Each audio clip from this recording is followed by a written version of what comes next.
এই গরমের মধ্যে রাস্তায় যেটা দেখলেই আমার জিভে জল চলে আসে সেটা হচ্ছে ওর বড়ই। তবে আমাদের গ্রামে এটাকে বলে রুয়াইল।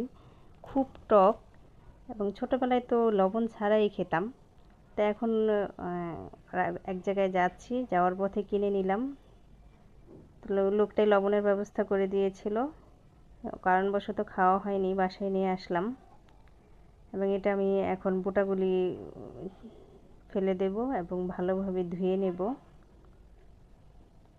ভালোভাবে ধুয়ে আমি এখন দিয়ে দিলাম সেই যে লবণের ব্যবস্থা করে দিয়েছিল, সেই লবণটাই আমি ফেলে দিইনি, রেখে দিয়েছি, সেই লবণটাই ব্যবহার করলাম এবং দিয়ে দিলাম চিলি ফ্লেক্স।